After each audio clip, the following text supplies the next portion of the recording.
اس ذکر کی خاص کیفیت. حضور میری ماں بھی قربان ہو، میرا باپ بھی قربان ہو، وہ ذرا میرے پیر کو سانپ نے ڈس لیا.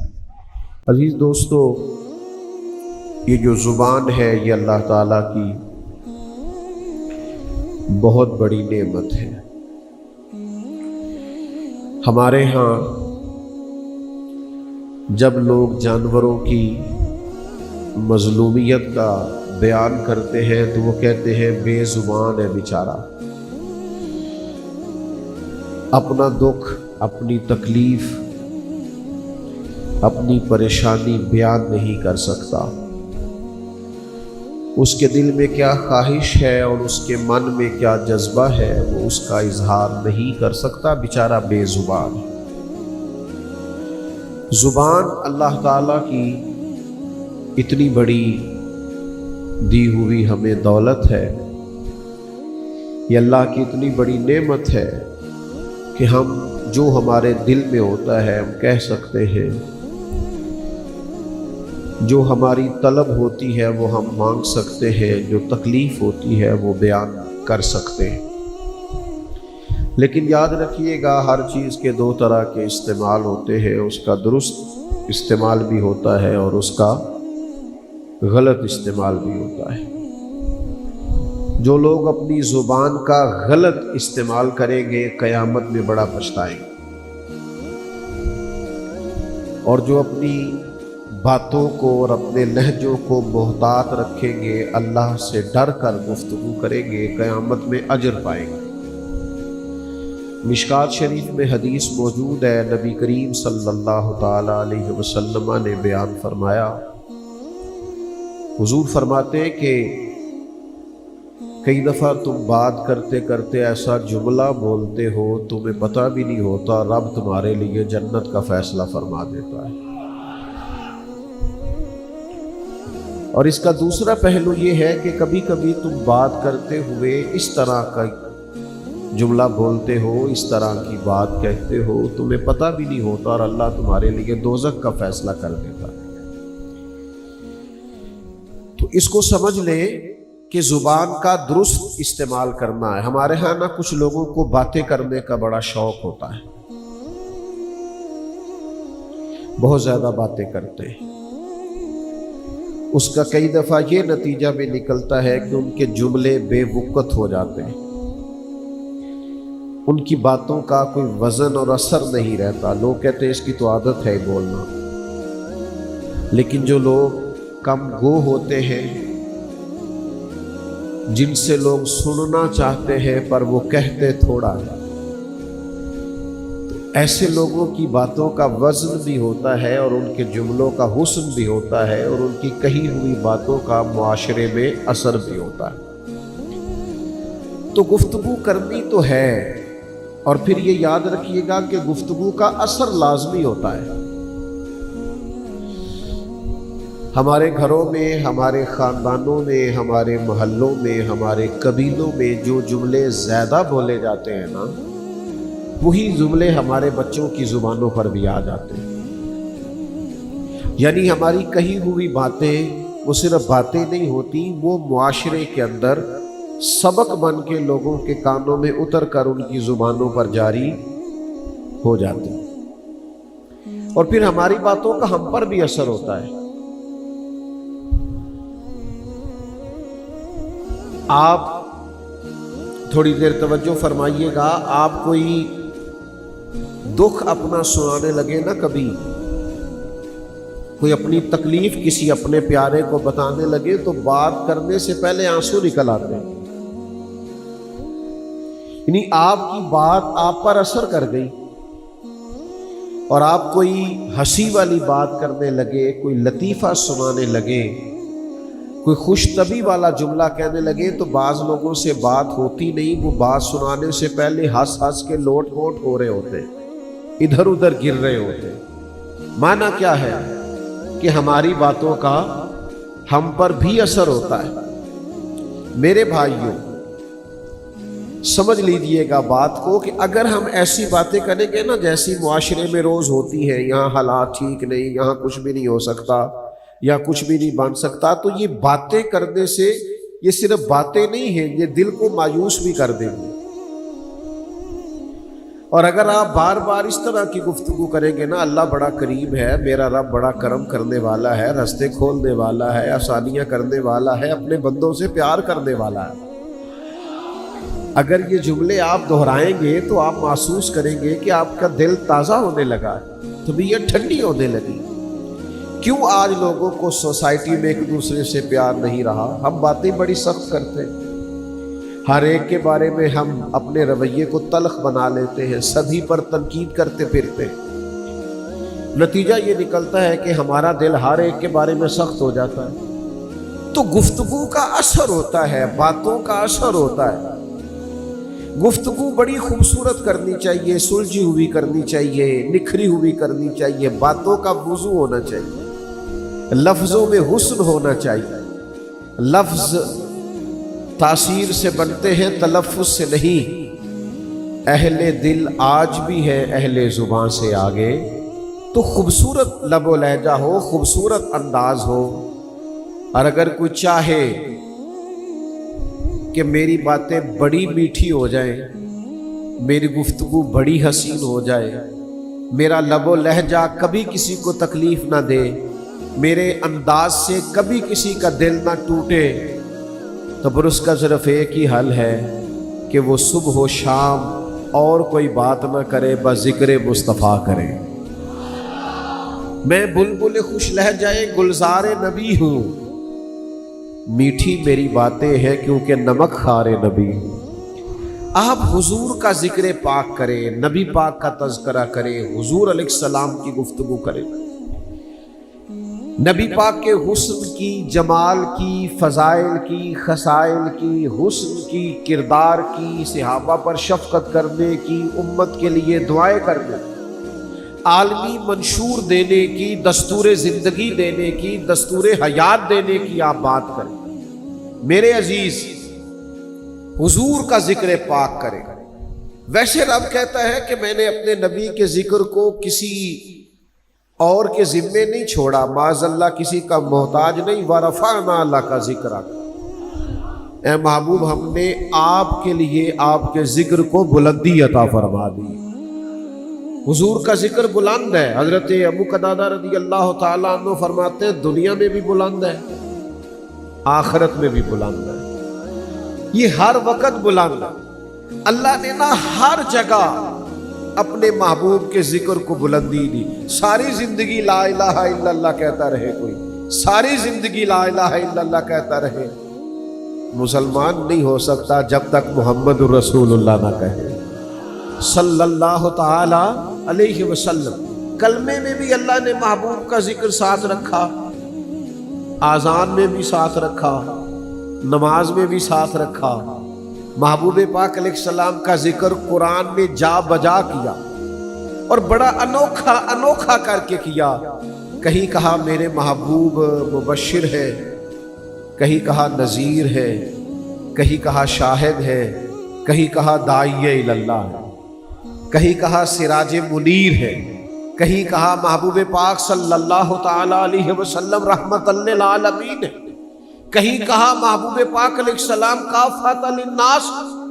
مختلف زاویوں سے ذکر رکھا۔ اور مزے کی بات، حضور کی ولادت سے پہلے بھی نبی پاک کے تذکرے، سارے نبیوں کو بٹھا کے عہد لیا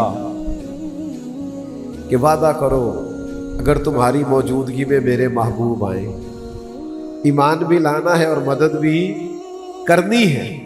اور پھر وہ انبیاء کرام علیہ السلام نے وہ ایسا وعدہ کیا کہ وہ نا حضور کا ذکر ایک دوسرے کے سامنے کرتے ہی چلے گئے۔ جناب آدم نے بھی اپنی اولاد سے کیا، جناب ابراہیم نے اپنے صاحبزادے جناب اسماعیل کے ساتھ مل کے بیت اللہ کی تعمیر کی اور کہا ربنا وابعث فیہم رسولا، اے اللہ ہم نے کعبہ بنا دیا ہے، بسانے والا رسول بھی عطا فرما۔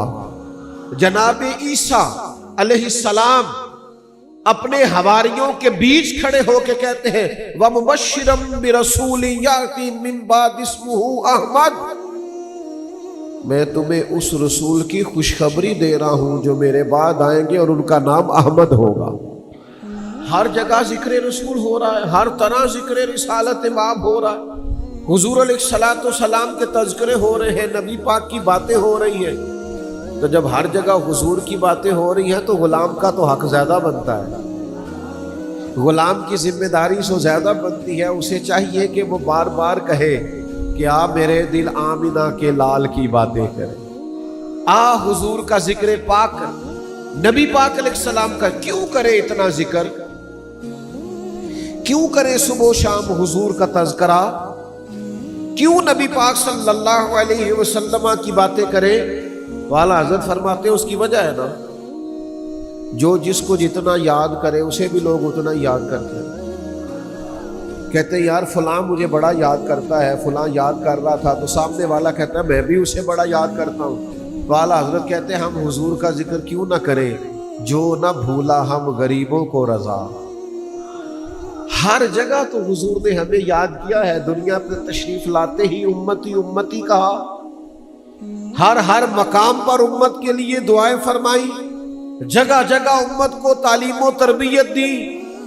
حضور معراج پر تشریف لے گئے تو بات وہاں بھی امت کی فرمائی، غار میں تشریف لے گئے تو بات وہاں بھی امت کی فرمائی، اور پھر کریم فرمانے لگے میری حیات بھی تمہارے لیے بہتر ہے اور ظاہری پردہ کرنا بھی تمہارے لیے بہتر ہے۔ تو صحابہ نے عرض کی حضور آپ کا وجود اطہر، وجود مسعود وہ بیچ موجود ہے تو کرم ہی کرم ہے، عطا ہی عطا ہے، پر چلے جانا کیسے بہتر ہے۔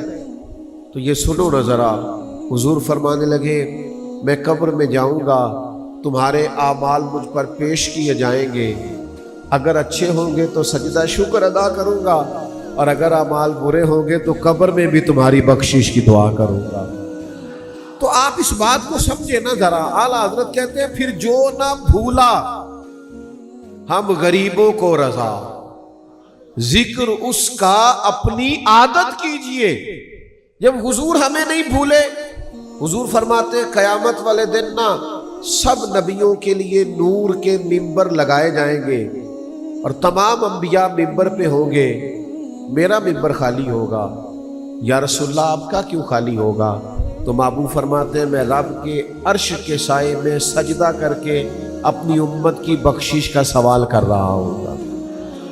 تو جو نہ بھولا ہم غریبوں کو رضا، پھر ذکر ان کا اپنی عادت کی، حضور کا تذکرہ کرے، نبی پاک کی بات کرے۔ ویسے یہ کہ میں کہہ چکا ہوں حضور کا ذکر پاک کسی کا محتاج نہیں ہے۔ وَرَفَعْنَا لَكَ ذِكْرَكَ، اللہ کہتا ہے ہم نے بلندیاں عطا کر دی۔ اور میرے اعلیٰ حضرت فرماتے ہیں عرش پہ تازہ چھیڑ چھاڑ اور فرش پہ طرفہ دھوم دھام، کان جدھر بھی لگائیے تیری ہی داستان، جدھر بھی کان لگائیں باتیں نبی پاک۔ بس حضور کا تذکرہ، پتہ ہوا کیا ہے ہمارے ساتھ؟ ہم نے نا، آپ نے ناراض نہیں ہونا، ہم نے رسم بنا لیا ہے بعض چیزوں کو۔ کسی کا انتقال ہو گیا تو نعتیں پڑھی جائیں گے، ختم شریف آ گیا تو نعتیں پڑھی جائیں گے، چہلم آ گیا تو نعتیں پڑھی جائیں گی، سالانہ ختم ہوا تو نعتیں پڑھی جائیں گی۔ تو بھائی ختموں پہ پڑھتے ہو، ولیمے والے دن کیوں نہیں پڑھتے؟ وہ ختم شریف پہ جنازے پر آپ نے نبی پاک علیہ السلام کی نعت شریف پڑھی، تو بیٹے کی بارات والے دن کیوں نہیں پڑھی؟ نبی پاک علیہ السلام سے رشتہ صرف دکھوں کا ہے، سکھوں کا وقت آیا تو کسی اور طرف نکل گئے۔ حضور کے غلاموں کی شان یہ ہے، رنگ کوئی بھی تھا، زمانہ کوئی بھی تھا، حالات کوئی بھی تھے، وقت کوئی بھی تھا، ان کی زبانوں پر ہر وقت مدینے والے محبوب کا ذکر پاک رہا کرتا۔ لیکن یہ ذکر عام ذکروں کی طرح نہیں ہے، یہ مدینے والے محبوب کا ذکر ہے۔ اس کا نا انداز ذرا اجلا ہوا ہونا چاہیے، ذرا دھلا ہوا ہونا چاہیے، اس کے کچھ لوازمات ہیں، اس کے آداب ہیں، اس کا اپنا ایک معیار اور اسٹیٹس ہے۔ یہ ذکر، وہ تو اللہ نے قرآن میں کہہ دیا میرے محبوب کو اس طرح نہ بلانا جیسے آپس میں ایک دوسرے کو بلاتے ہو، نام لے کے تو حضور کو پکارنا بھی منع ہے۔ نبی پاک کے ذکر کی نا کچھ پابندیاں ہیں، سلطان محمود غزنوی کے بڑے لاڈلے غلام تھے ایاز، اور ایاز کے بیٹے کا نام تھا محمد۔ تو محمود بڑے پیار سے بلاتے، محمد بن ایاز میری بات سننا، پیار کرتے غلام زادے سے۔ ایک دن محمود نے آواز دی اور آواز دے کہا، او ایاز کے بیٹے ذرا ادھر آئیے گا۔ اب یہ کہ آج انداز بدلا ہوا تھا تو ایاز بہت عقیدت مند تھے اور بادشاہ کے ساتھ بڑا خاص وفا کا رشتہ تھا۔ حاضر ہوئے اور کہنے لگے، سلطان کیا غلام زادے سے کوئی غلطی ہو گئی؟ تو سلطان کہنے لگے، نہیں کچھ بھی نہیں ہوا۔ کہا، عجیب بات ہے، آپ ہمیشہ محمد بن ایاز کہہ کے بڑے پیار سے بلاتے ہیں، آج آپ نے ایاز کے بیٹے کہہ کے پکارا ہے۔ تو محمود پہلے چپ کر گئے، پھر نظر جھکائی، پھر سر اٹھایا، کہنے لگے، ایاز ناراضگی کوئی نہیں، تیرے بیٹے کا نام محمد ہے، آج میرا وضو نہیں تھا اس لیے میں نے یہ نام اپنی زبان سے ادا نہیں کیا، اگرچہ وہ تیرے بیٹے کا ہے، لیکن چونکہ حضور کے نام کی نسبت ہے تو بھئی ذکر رسالت معاف کرنا ہے تو اس کا حسن، اس کا وقار، اس کا لب و لہجہ، اس کا سٹیٹس قائم رکھنا ہے۔ ہمارے آج کل نا دینی محفلوں میں بھی حضور کا ذکر پاک ہوتا ہے تو بعض جگہوں پہ آداب کا خیال نہیں ہوتا، مجھ سے ناراض نہ ہوئیے گا۔